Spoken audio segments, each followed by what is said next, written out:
Olá, bem-vindos de volta a mais um episódio do Médico de Quê? O seu podcast de carreiras médicas. Eu sou Raquel Teixeira e tô aqui com a minha grande amiga Ana Gandolfi. Eu sou Ana Gandolfi. Eu sou Raquel Teixeira. Esse é o Médico de Quê? O seu podcast de carreiras médicas. E outras cositas más. E antes da gente apresentar o convidado da semana, a gente queria lembrar que o Médico de Quê sai toda segunda-feira ao meio-dia no Spotify e no YouTube. E convidar vocês que estão aí vendo a gente para se inscrever no canal no YouTube, deixa o like. E se você estiver vendo ou ouvindo pelo Spotify, segue a gente, deixa 5 estrelas se você gostar do nosso conteúdo, que isso ajuda o algoritmo do Spotify a entender que você gostou e entregar os episódios para mais pessoas que tenham o mesmo perfil que o seu. Isso aí. E aí, Ana, quem que a gente vai receber essa semana? Hoje nós estamos com o Luiz Felipe Iar. E o Luiz é médico de quê? Então, o Luiz, ele é pediatra, porém, atualmente ele atua como consultor médico em tecnologia. E ele vai contar pra gente o que é isso, né? Isso aí. E principalmente como ele chegou aí, né, da pediatria para essa área. Então, seja muito bem-vindo, Iar.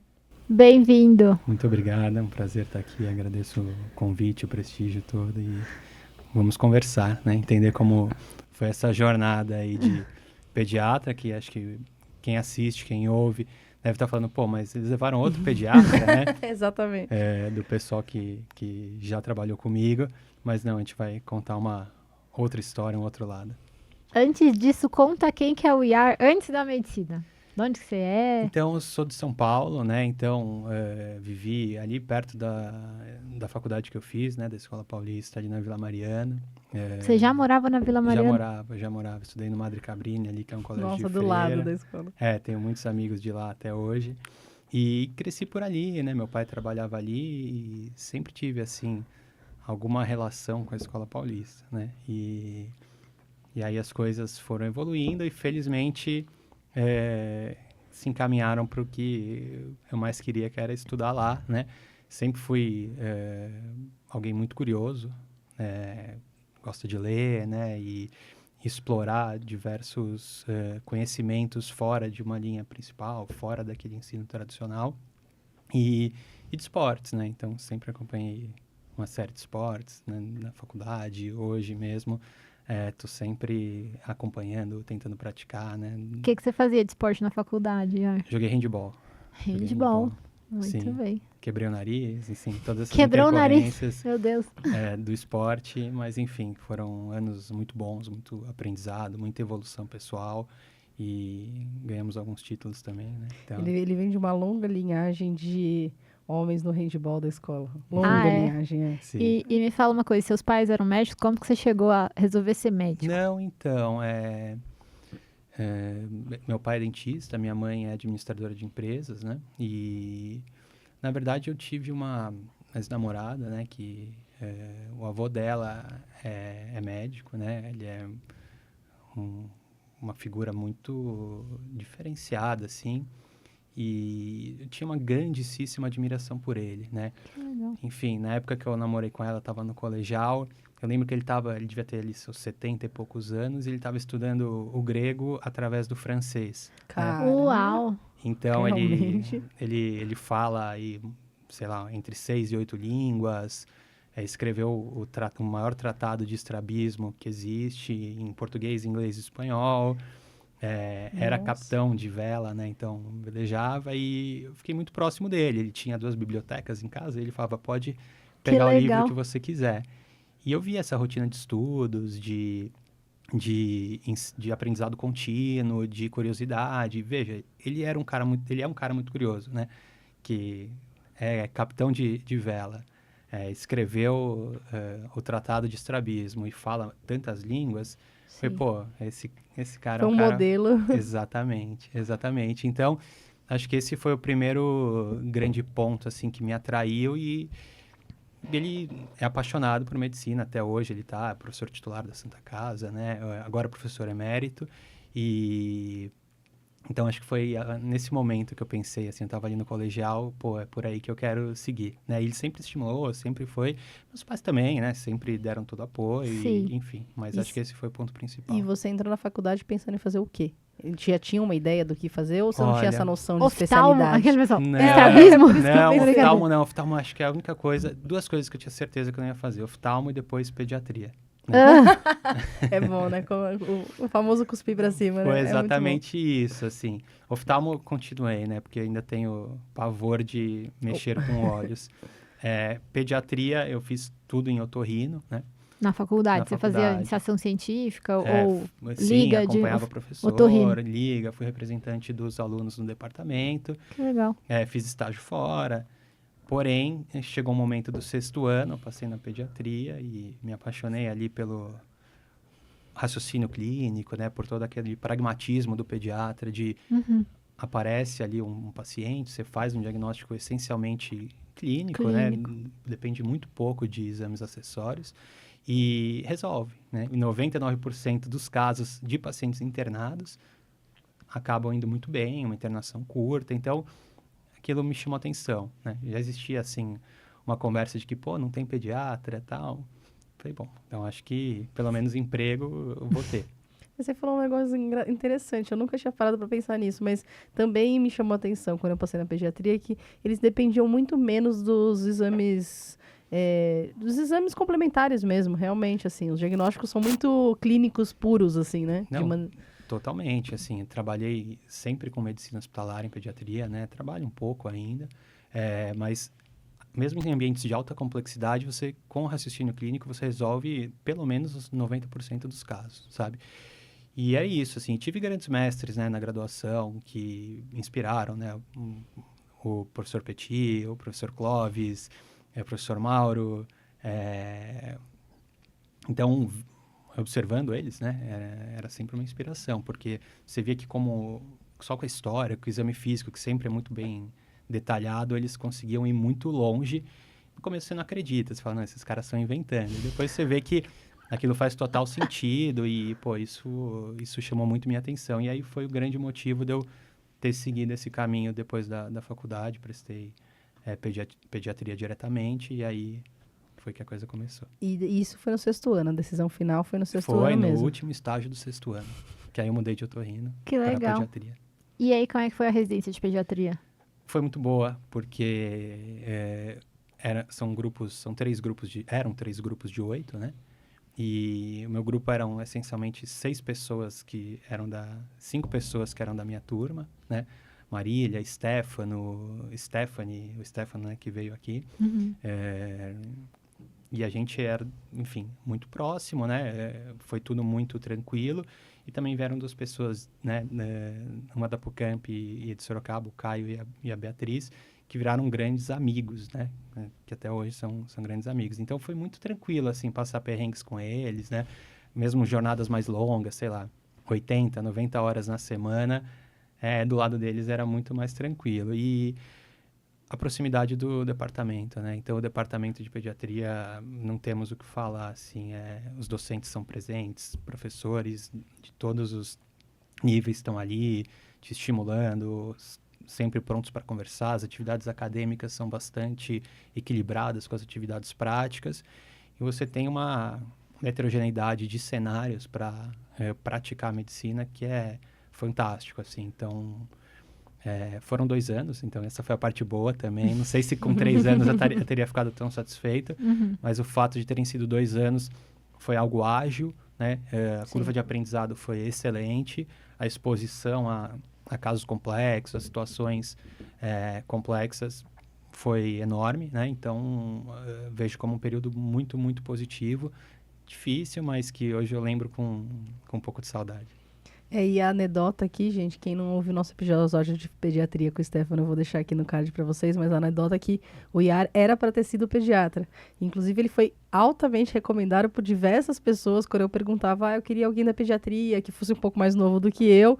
Muitas pessoas recomendavam, Só que ele fez uma migração de carreira, né? Que é justamente o motivo dele estar Conta aqui aí, hoje. isso. E daí a gente falou, não... A gente conversou no começo, né? Antes da gente estrear o podcast, quando a gente ainda não tinha feito episódio de pediatria. E ele contou da migração de carreira. E eu até falei, olha, a gente vai querer te entrevistar em algum momento, só não dá pra ser nesse início. Então... E ele aí cumpriu ele prometeu que ia vir e veio, né? Sim, exatamente. Conta aí, então, sua trajetória depois da pediatria. Você fez subespecialidade? Não fiz, né? Então, Perfeito. tinha muito em mente que precisava melhorar, né? Assim, ter uma independência de raciocínio, aprender a estudar, aprender a tratar pacientes. E aí, enfim, o departamento me convidou para ser preceptor no Vila Maria, né? Que era o estágio do 6º ano.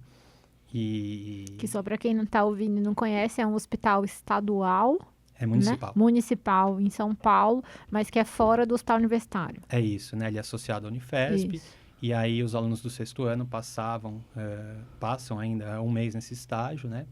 E aí eu já dava plantão lá de final de semana, o professor Mauro, que era o coordenador, me chamou para ficar de diarista lá nas manhãs, e aí eu fui, né?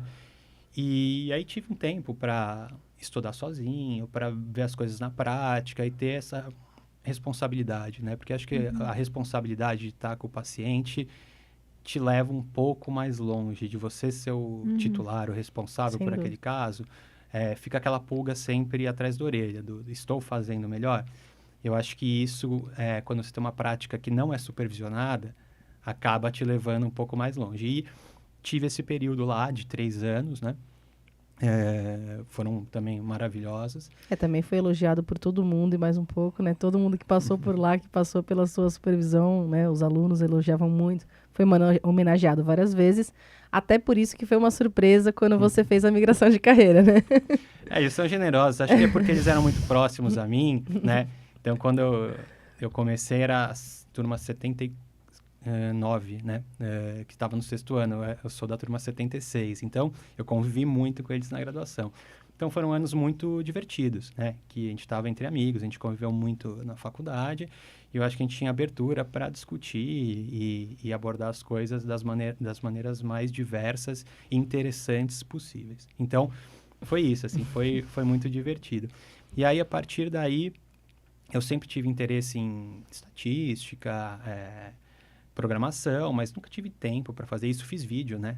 Por 4 anos na Atlética da Paulista. Então, já tinha alguma interface com tecnologia ali. Também era O vídeo que você fala, você filmava? filmava E e editava. editava. Uau. Filmava. Eles que filmam e editam. Na era pré-TikTok, gente. Exatamente. Quando Em não era... Não, em CapCut, tá? Só pra constar. Quando não era comum. Não, Aquela- exatamente. Não tinha celular com câmera. Então, Não tinha. a gente saiu de mini DV, né? Que é digital video, que são aquelas mini fitas para câmeras digitais, né? Com lente removível, essas que a gente vê em fotografia profissional hoje. E a gente filmou, né? 4 intermédios. Isso gerava, sei lá, 80, 90 horas de material que a gente selecionava, recortava, catalogava, editava num vídeo de 40, 50 minutos que contava toda a história da O intermédia. Roger, que é nosso editor, vai perder o cargo dele. Vai, Se você vai precisa... Brincadeira. Então, era muito divertido. E a gente editava, tinha uma sala de edição, tem uma sala de edição, né? O vídeo Uau. na Escola Paulista tem uns 35 anos, né? Ele é Que legal. pré-década de 90. Então, uma tradição também muito longa de edição de vídeo. A gente se orgulhava de falar que a gente usava o Final Cut, né? Que foi o programa que o Nolan editou o Batman, né? Então, não sei se a gente está nesse nível, mas a gente fez coisas muito legais aí que até hoje continuam como uma tradição dentro da Escola Paulista, né? Legal. Então, acho que esse foi o primeiro ponto. E eu tinha esse interesse, tinha tido essa interface.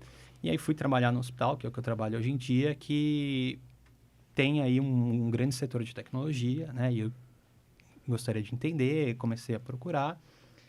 E, enfim, fui estudando por conta própria, né? Como eu era plantonista do Hospital São Paulo, eu tinha o login da universidade, né? Que, enfim, eu não era da universidade, mas eu era contratado da SPDM e eu tinha o login. E com isso eu conseguia me matricular nas matérias de pós-graduação. Eu já tava nervosa. Falei, meu Deus, será que ele vai dizer que ele entrava? Eu falei, será que pode fazer? Ele entrava nos prontuários?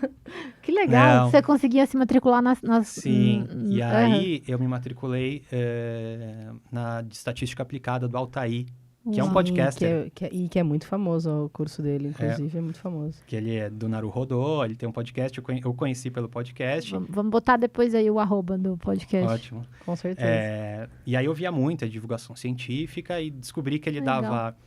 dava o curso dele, que tem 1 ano de Estatística Aplicada, do outro lado da rua onde eu morava, né? Então, no Instituto do Sono.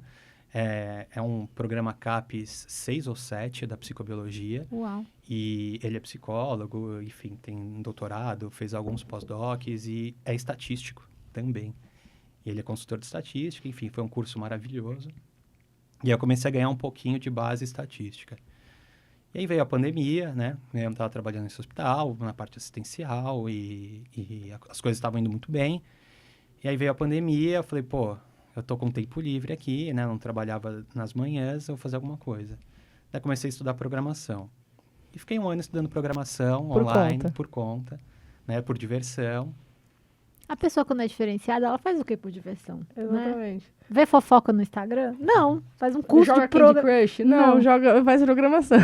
Bet Não, e online? Era Não. já um sonho, né? Uma Que legal. vontade que eu tinha e, enfim, a internet possibilitou avançar isso de uma maneira muito legal, né? Tudo estava bastante disponível. E aí, fiquei 1 ano estudando. Quando foi o mês de 2021, eu estava escrevendo um trabalho lá de pesquisa dentro do hospital.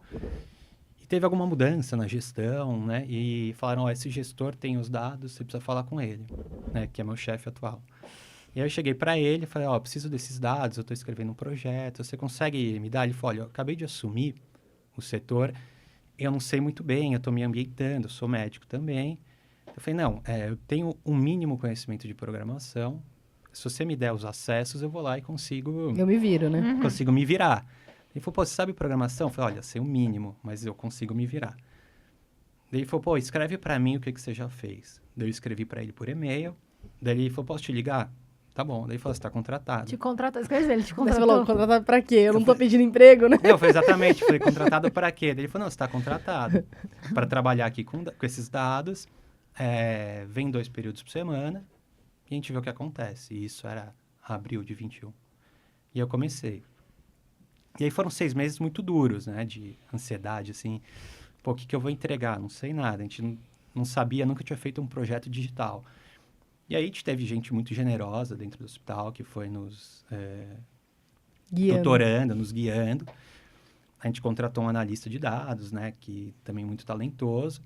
Que é uma pessoa de TI, assim. Que é uma pessoa de TI. Tá. Uma pessoa de TI. Então, era meu chefe que é médico, um colega que é enfermeiro, que também que tem alguns dons de informática, eu, que tinha esse mínimo conhecimento viável, e aí veio esse analista. Isso era o final de 2021. E aí a gente começou a mergulhar em dados e, obviamente, eu trabalho no SUS, né? Trabalho nesse hospital, contratado com um hospital privado, mas eu estou alocado no SUS, e com uma série de questões a serem resolvidas, limitações, né? Que você percebe que a limitação existe, mas você não tem muito dinheiro para... Você não tem recurso, às vezes, para Sim. resolver, né? Exato. E falaram, bom, se existe uma maneira mais eficiente, é usando a tecnologia. E aí a diretora do hospital nos deu uma certa autonomia. No meio de 2022, a gente começou a ter algumas entregas, e aí a coisa foi aumentando. E falaram, você pode vir 5 períodos por semana? Aí eu falei, posso. Dei um jeito ali e fui. Você pode vir 7 períodos por semana? Vou ter que dar um jeito, vou ter que diminuir minha carga assistencial. Diminuir, e é isso. Então, hoje eu faço 7, 8 períodos da semana trabalhando com tecnologia, né?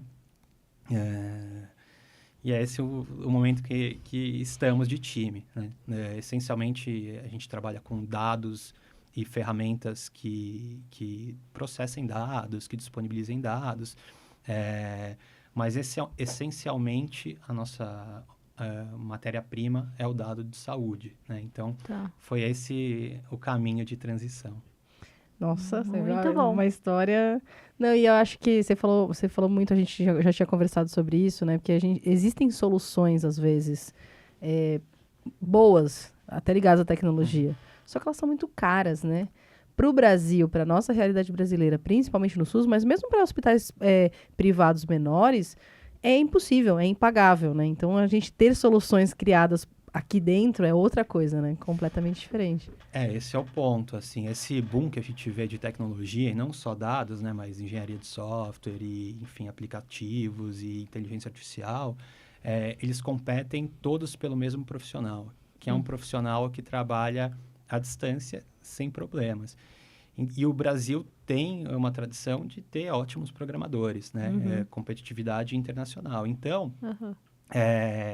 isso eleva muito a competitividade por esses profissionais e acaba se tornando um setor com pouca gente. E isso torna as coisas mais difíceis ainda, né? Porque você tem poucos profissionais disponíveis ali, a hora que você quer contratar, não é que é uma questão financeira, é questão de não haver, né? Claro que existem muitas especificidades e aí programa XYZ, experiência de 5 anos com inteligência artificial, isso restringe mais ainda. Então, são realmente muitos limitantes, né?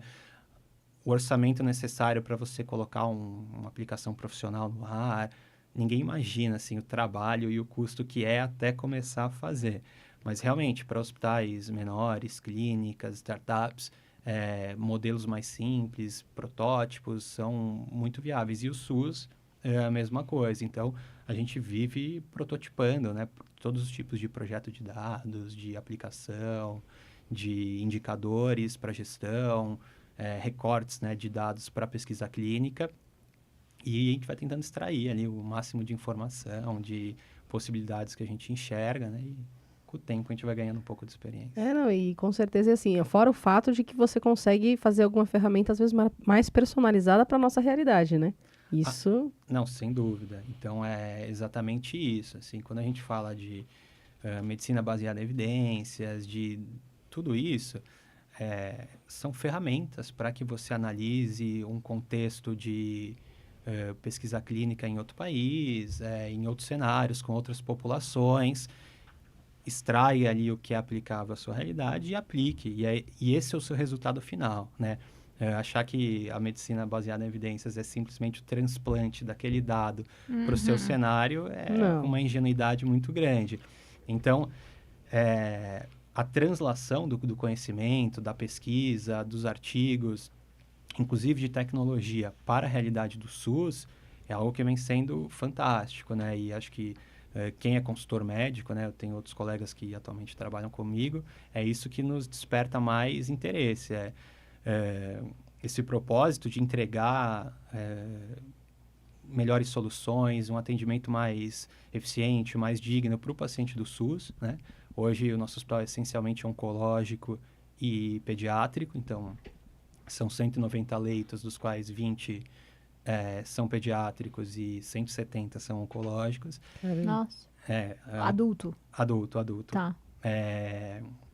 E a gente entende que trazendo essas ferramentas a gente vai alcançar muita gente e a gente tem tido resultados muito expressivos, né, nesses pontos de melhorar a trajetória, a jornada do paciente dentro do SUS, melhorar os desfechos e entregar mais dignidade e equidade, né? Que acho que hoje é o grande termo dentro de saúde pública. E você falou um termo que é legal para quem está escutando a gente e talvez está ainda começando essa trajetória, que é a questão da jornada do paciente, que isso não se falava 10 anos atrás, né? O quanto que... Isso. E hoje em dia você tem, né, diversos cursos que colocam a experiência do paciente, que incluem os pacientes nas decisões, inclusive de condutas dentro do hospital, para que a gente consiga enxergar coisas que a gente, quando é médico, não enxerga, né? Que é o lado do paciente. E aí conta, não sei se você pode, porque eu não sei, enfim, o compliance do que você faz, mas conta aí um exemplo de alguma coisa que vocês criaram e no SUS que vocês conseguiram melhorar a jornada do paciente. Olha, acho que tem 2 grandes projetos aí que a gente atua hoje, né? Um deles é uma aplicação de navegação oncológica, né? Que é um assistente de jornada, que basicamente é isso. Assim, não sei se as pessoas sabem, porque acho que o próprio legislativo brasileiro, o próprio sistema de saúde brasileiro está aprendendo, né? E eu acho que muitos médicos não sabem o que é navegação oncológica. Então, tá? Eu não sei o que vou que dar é um- navegação oncológica, eu não então, faço perfeito, ideia. então. É uma atividade executada por enfermeiros e enfermeiras, né? Tá. Que eles são como facilitadores dentro da jornada oncológica, que é uma jornada altamente debilitante, complexa, com muitos eventos, Que precisa de agilidade. que precisa de agilidade, que o tempo é crucial. Quanto antes a gente começar o tratamento, mais vida, melhores desfechos a gente vai ter. E aí, em 2012, foi sancionada uma lei de que, entre o diagnóstico e o início do tratamento, o SUS pode gastar 60 dias. E aí, ninguém reportava esse número não era atingido na grande maioria dos casos. Aí viram que um grande motivo é que os pacientes já chegavam muito graves, né, com estadiamentos avançados. Aí falaram, bom, antes do tratamento tem o diagnóstico. Aí, em 2019, fizeram uma lei complementar. Temos 30 dias entre o início dos sintomas e o diagnóstico oncológico, que usualmente é a biópsia, né? Bom, acharam que estava completo. Ainda assim, os indicadores hoje do SUS, né, se conferir o DataSUS, dados abertos, de quem reporta, que são os hospitais que monitoram. Que são os que, né, fazem isso de uma maneira mais eficiente. Exatamente, que tem controle dos processos. Menos de 50% dos pacientes vão começar em menos de 60 dias. E o tempo médio aí você vai encontrar 180, 200, 250 dias, a depender da especialidade, né? Então, é um problema real. A gente, por ser um hospital oncológico, passou a tratar disso. E o ano passado isso virou lei, né, em dezembro de 23, que é o Programa Nacional da Pessoa com Câncer, que determina que todo centro oncológico deve navegar pacientes. E a gente, com essa população, começou a entender como dados poderiam ajudar e fomos evoluindo com uma plataforma que é o que dá para chamar de cuidado de precisão, né? Que é exatamente concentrar aí, as informações clínicas, assistenciais, operacionais do paciente. Isso vai facilitando a vida do navegador, né? Tudo isso tem uma consultoria de dados que a gente faz por trás, tem uma série de funcionalidades de aplicação, né? Então, isso é algo que a gente tem desenvolvido dentro do hospital, junto às equipes de inovação e tudo isso, que já está implementado dentro do hospital aí há pelo menos um ano, né? E com resultados muito satisfatórios. E o outro projeto, acredito que seja o uso dos LLMs, né? Dos modelos generativos de inteligência artificial para estruturação de dados, né? É algo que, essencialmente, os médicos registram mal o prontuário em texto livre, ainda que seja um prontuário digitalizado. Porque no digitalizado, pelo menos, você consegue entender o que está escrito. Essa é a diferença, né? A grande diferença é essa. Exatamente. E aí, agora, com a IA generativa, você ganha muito poder para ir atrás, né? Claro que não é fácil assim, existem uma série de complexidades, de limitações próprias dos modelos, mas que a gente vê muito valor e estamos aplicando isso em diversos cenários, né? Em breve também devemos ter resultados bem interessantes. Isso também não é algo simples de ser feito, você exige uma estrutura prévia, né? Um conhecimento institucional, né, da empresa, do hospital, para conseguir operacionalizar isso, uma série de profissionais com um nível de maturidade informacional elevado para conseguir deixar a coisa bem amarrada, sem as vulnerabilidades que esses sistemas podem oferecer. Então, é algo que a gente tem trabalhado assim intensamente, né, porque está todo mundo buscando encontrar esse valor da inteligência artificial, desses novos modelos. É algo que não é evidente ainda, né? Então, muita gente fala, assim, mas a grande maioria, a hora que você vai olhar de perto, o custo de desenvolvimento é infinitamente maior do que o valor agregado, né? Quando a gente fala de jornada do paciente, as coisas podem mudar, mas isso não existe ainda, né? Não tem literatura farta, de qualidade, sobre a aplicação de inteligência artificial nas jornadas, com resultados que comprovem, não, isso vale a pena, os custos são altos, mas vamos continuar. Com o tempo, o custo vai diminuindo, o conhecimento vai melhorando, você vai entendendo melhor como utilizar a ferramenta e aí a gente acredita que esse seja o momento que a gente possa encontrar algo de valor, né? Seja para o sistema de saúde, seja para o paciente. Que legal. Esse negócio da navegação oncológica é bem interessante, porque assim, eu, por exemplo, que normalmente estou do lado de quem faz a biópsia, por exemplo, eu faço a biópsia, normalmente 2, 3 dias depois, eu já recebo uma mensagem de uma enfermeira, que normalmente, né, como o Iar falou, uma enfermeira, navegadora, que sabe Deus como ela conseguiu meu telefone, mas não entende o que eu tô falando, assim, ela já tem lá o registro de quem fez a biópsia, com o meu registro do hospital, e ela entra em contato e fala, ó, doutora, qualquer coisa que você precisar, eu tô aqui, o resultado da biópsia, o previsto é para daqui do dia tal, que normalmente é dali 7 dias, 10 dias, e qualquer dúvida que você tenha, pode falar comigo. Gente, eu vou voltar para Fortaleza e saber se tem isso lá. Eu acho muito difícil. E daí ela coloca você em contato, inclusive, com o patologista, se precisar. Se eu falar assim pra ela, ó, saiu lá... Assim, quando sai o laudo, normalmente ela me manda. Eu recebo por e-mail, mas ela também me manda. Daí, se eu falo, olha, você pode me colocar em contato com o patologista? Ela coloca e vice-versa. Então, ela fica gerenciando aí esse networking para facilitar a vida do paciente mesmo, para diminuir esse tempo aí até começar o tratamento. E é isso, e a hora que você vai explorar, você vê que são cenários muito distintos, né? Para cada especialidade, para cada tipo de câncer, né? Se falar de uma colonoscopia, de uma biópsia de pulmão, são universos diferentes, né? E cada um tem suas particularidades, suas jornadas, e é exatamente isso. Pô, quando a gente fala de imunistoquímica, teste genético, aí a coisa se amplia mais ainda. Então, tem muita oportunidade, assim, de crescimento, de expansão dessa área, que é algo que há uns 10, 15 anos já se consolidou nos Estados Unidos e do Brasil agora tem ganhado muita força. E daí a grande vantagem de você ter um médico, né? Puxando a sardinha para o nosso lado, de você ter um médico, e um médico como você, que atuou efetivamente, né? Porque, assim, não criticando, obviamente, mas, assim, é diferente de alguém que efetivamente atuou na assistência, você enxergou os problemas e daí você consegue...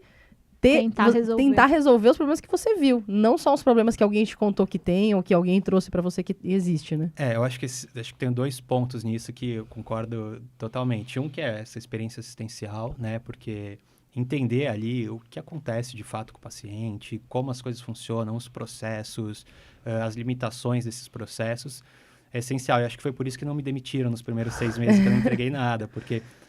Pô, não tinha quem colocar, porque é difícil para quem é da TI pura entender a complexidade de um cenário assistencial. Então, foi ali que eu fui ganhando espaço e as coisas avançaram. E aí, o segundo ponto é que, independentemente de como você olha, vai ter muita gente envolvida, né? Múltiplos especialistas. Se você não tiver um conhecimento mínimo da assistência, da ciência daquilo, que você saiba ler um artigo, entender, sei lá, JCC, estadiamento, imunistoquímica, todos esses termos são de muito difícil tradução para quem não conhece, quem não estudou.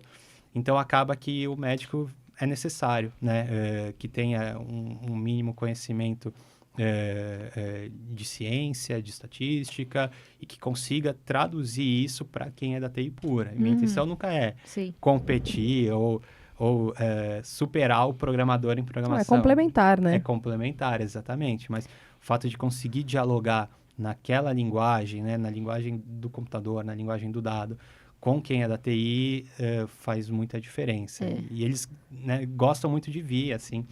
vamos ali, vamos conhecer o processo na prática, vamos acompanhar o paciente do lado dele e eles aprendem muito também, é uma troca bastante legal. Eu tive, uns anos atrás, eu trabalho num laboratório como patologista clínica, faço assessoria médica, na verdade, e eu tive a oportunidade de conhecer uma startup em Curitiba que faz semelhante, ele usa inteligência artificial, mas um projeto que teve como ponto de partida a sepse, navegação de dados dentro do hospital para a deterioração clínica do paciente, né? Você deve até conhecer, um pessoal super legal. E a ideia partiu de um familiar de uma criança que faleceu de sepse, né, de infecção. E ele tinha essa ideia, e ele era uma pessoa que trabalhava com tecnologia.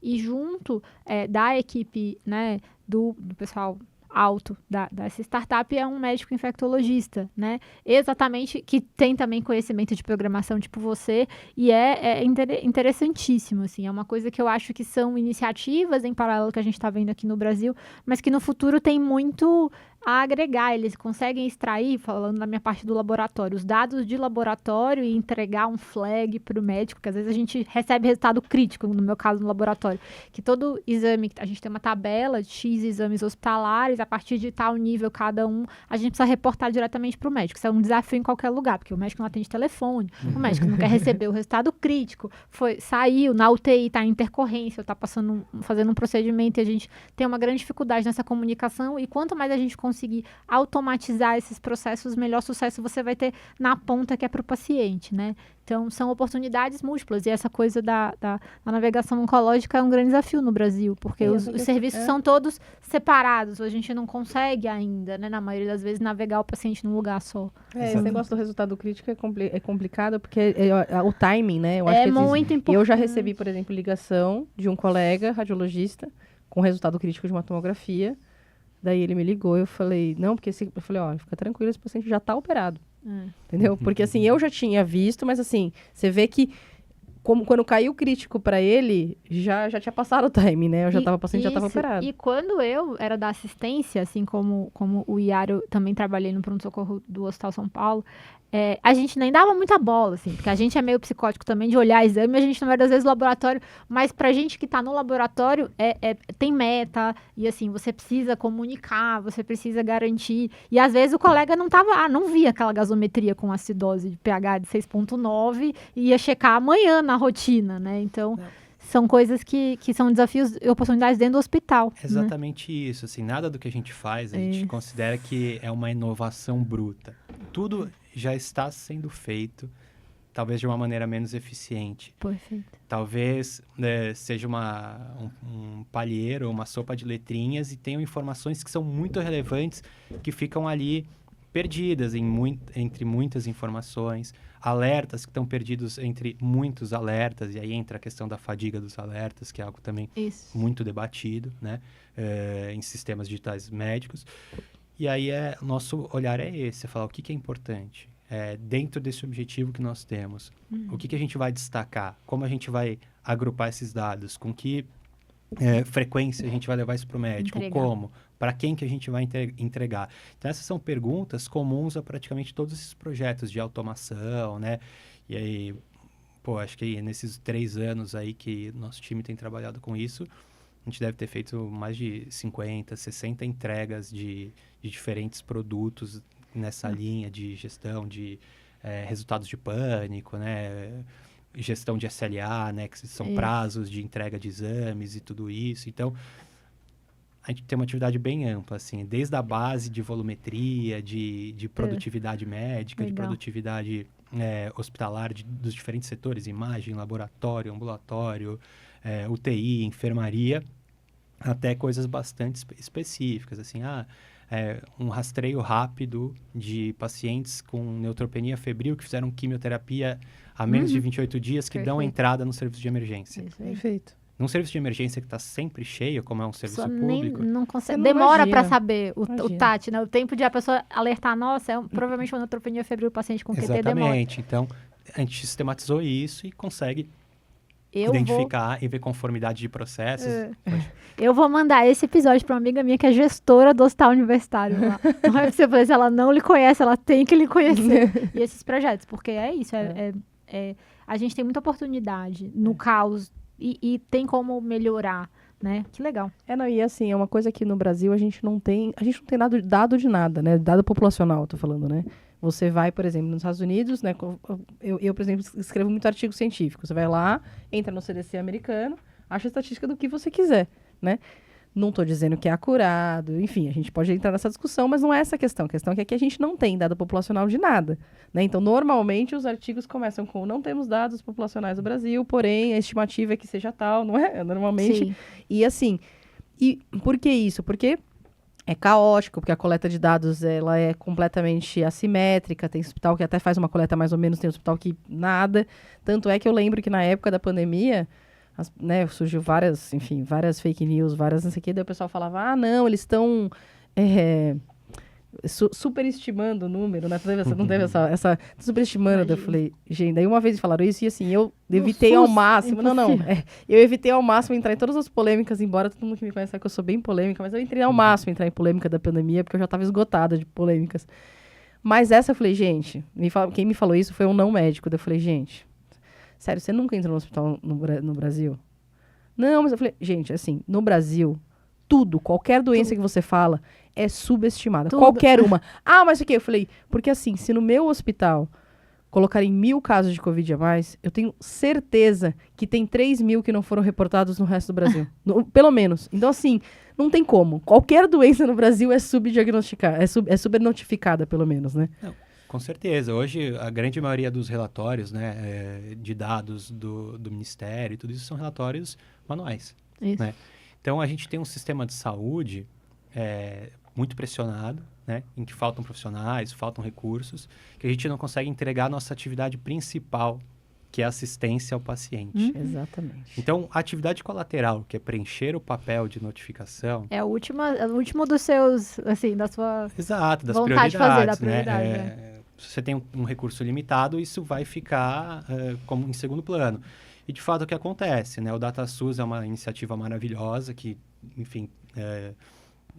agrega muitos dados, que é uma fonte de estudos, mas a gente sabe que ele tem aí suas limitações, seja de qualidade de dados, seja de viés, porque é exatamente isso. Quando você tem só uma parcela reportando, você entende que aquela parcela que tem mais recurso, que está monitorando esses processos, que faz parte, por exemplo, da oncologia das unidades de alta complexidade, que tem tem obrigatoriedades de relatórios, né, registro hospitalar, alguns sistemas específicos a depender do tipo de câncer e que dão uma base um pouco mais fidedigna, mas ainda muito viesada nesses hospitais que são hospitais de alta complexidade, com mais recurso, e a gente tenta extrapolar a partir desses dados o que está acontecendo, mas é sempre um mistério, né? Não, você fala, não que eu fale isso com orgulho, gente, mas é verdade.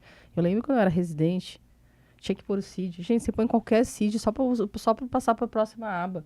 Porque, assim, você tá desesperado, 300 coisas para fazer, você não é lá...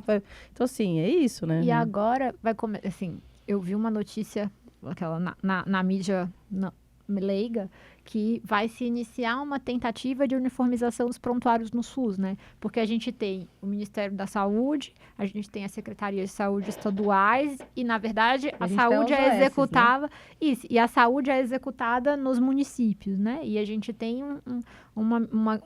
grandes lacunas de transferência de informação. E isso, finalmente, eu acho que vai iniciar. Ou sim, Olha, ou não. Eu espero que sim. Eu não quero ser polêmico, também não é uma área que eu atuo, claro. Isso, enfim, se o Ministério da Saúde falou que está fazendo, eu acredito. Não sei, então vai iniciar uma iniciativa. Mas existem muitas dificuldades, eu acho. Muitas dificuldades, né? Acho que não é algo... Ainda que a gente tivesse um sistema pronto para implementar, existem N outros sistemas implementados atualmente. Exato. Como é que vai conversar um? Não sei. Como que você desliga um e liga o outro? Eu falo mesmo nas OS. As OS, elas já têm um sistema próprio, né? E são hospitais públicos. Mas como é que você vai desligar um sistema? E fora que, assim, implementar sistema é um troço que demora meses para fazer, tipo, em uma empresa. Você imagina você fazer em todos os hospitais, treinamento. Não, e na saúde, você vai ver uma empresa de médio porte, um hospital de grande porte, assim, pega de 100, 150 plataformas para mais. Porque o laboratório solta exames em um. O financeiro é outra plataforma. Patologia é outra. Imagem é outra plataforma.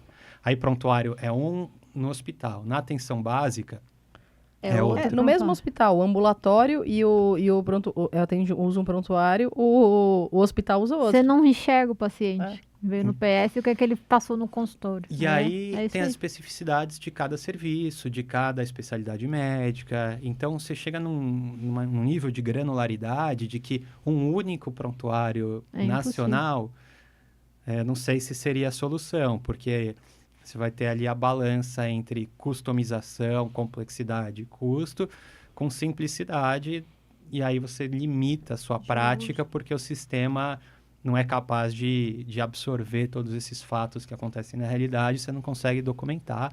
E aí, enfim, prescrição, todo o rol de medicações, né, de recursos do SUS, é muito difícil. E todo muito médico difícil. odeia todo prontuário eletrônico que tem, já feito.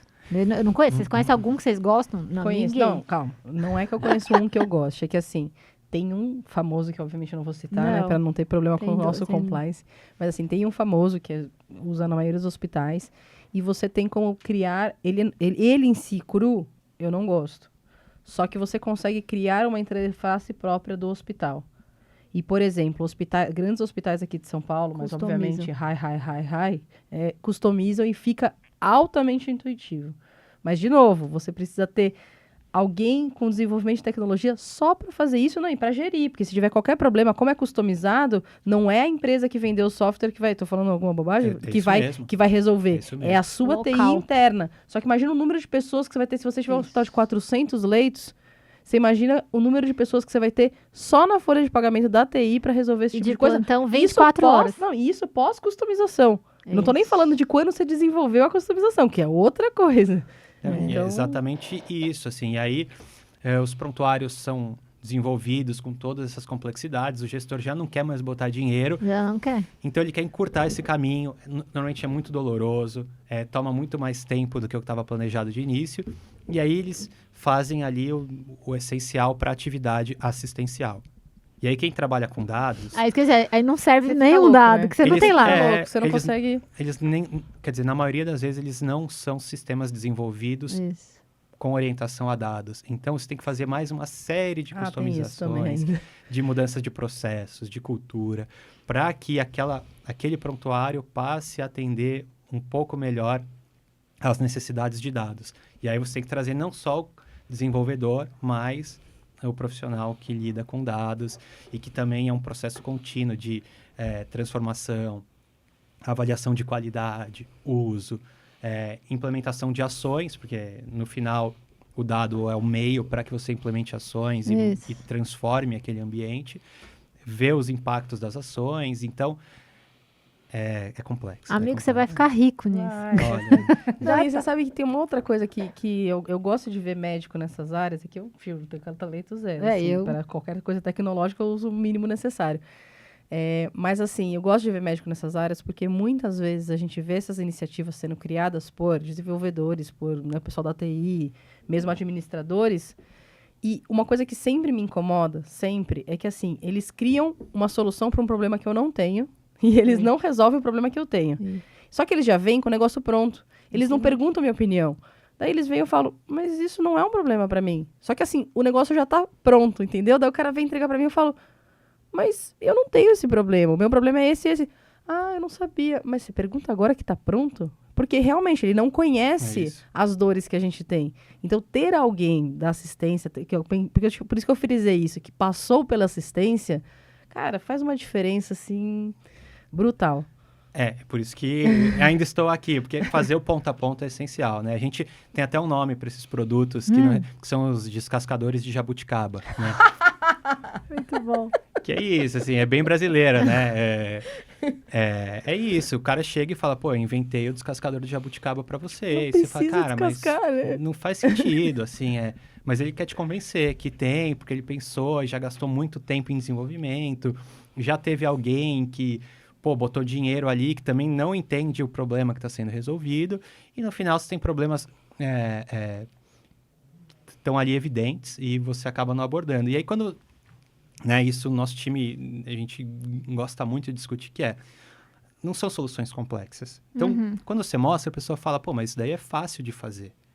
A gente fala, sim, é muito fácil de fazer, mas ninguém fez. Não, e Até faz em agora escala. não Não, e tem. outra coisa, é fácil de fazer para sei lá, para 10 pessoas usarem, mas faz em escala. Não, é exatamente isso, assim, E implantação de diferentes cenários. cultura, né? E implantação de cultura com a equipe, porque não adianta, você tem a solução, mas se ninguém usar, Exatamente. E essa questão da psicologia, né, da cultura de mudança, isso. o profissional que está sobrecarregado, ele não quer ter essa sobrecarga mental de, pô, será que eu estou errando? Será que eu estou fazendo certo? Eu vou ter que ler o manual. Se eu fizer errado, eu vou tomar uma bronca. Que nem sempre é verdade, né? Porque a gente sabe. Mas, pode ser que eu afete o paciente negativamente. Então, e dele se sentir vigiado também, né? Não tem um lance desse? Olha, eu acho que hoje isso não é mais muito uma escolha, assim. Não é, mas eu tô falando assim, você implementar um negócio e falar, não, você vai ter que reportar todo o caso, né? Acho que até o Rodolfo não falou isso no episódio de UTI. Ele falou alguma coisa disso, desses reportes de adversidades, assim, né? De não conformidades que acontecem. Tipo, o profissional muitas vezes ele fala, pô, mas se eu reportar, eu vou ser punido, talvez. Mas aí é a criação da cultura de não punição, mas a cultura de oportunidade de melhorias. Isso faz parte da implantação de qualquer time de qualidade em qualquer hospital. Porque senão a pessoa tem que se sentir à vontade de reportar qualquer evento que fugiu, vamos dizer assim, do script dentro de qualquer cenário, UTI, enfermaria, pronto-socorro, para que a gente consiga fazer transformação, agir, e isso é super importante, assim. Perfeito, e foi algo que eu não tinha falado anteriormente, né? Mas o time de dados, ele tem uma interação enorme com prática assistencial, qualidade e segurança. E esse ponto da cultura não punitivista é essencial, senão você não tem o dado do evento adverso. Exato. Então, primeiro, as pessoas precisam ter costume de reportar, ter segurança psicológica para reportar, e depois a gente vai analisar. Normalmente a gente tem que, né, fazer toda a tratativa, entender se aquele dado representa realmente o que aconteceu, e você vai treinando as pessoas e vai melhorando isso, mas não é também uma mudança rápida e fácil. Né? E em hospitais que isso está maduro, quando você tem redução do número de reportes, você precisa investigar. Porque não é que você deixou de ter eventos. É que esses eventos, por algum motivo, eles não estão sendo por qualquer reportados. motivo, as coisas não estão chegando. Então, isso também demanda uma maturidade da equipe que faz essa análise exatamente para isso ser contínuo. Perfeito. E aí você vai ver alguns desfechos mais duros, assim, óbito, etc., que são coisas que não passam despercebidas, né? Então, a partir disso, você faz uma engenharia reversa e fala, bom, será que tem coisa que não está aparecendo? Mas essa é a lógica, assim, quedas bruscas de casos reportados em onde quer que seja, você vai olhar, ou porque a coisa está muito boa... Você está muito, muito bom e, nossa, agora a gente chegou. Provavelmente não, mas... Ainda mais queda abrupta, né? Provavelmente não é que melhorou de repente, né? Ou o sistema deu problema, né? Que também pode acontecer. Também pode acontecer. Mas tem que olhar. Legal. O gestor tem que ir. Então, a parte de tecnologia não faz nada novo. A gente ajuda a deixar as coisas mais eficientes, né?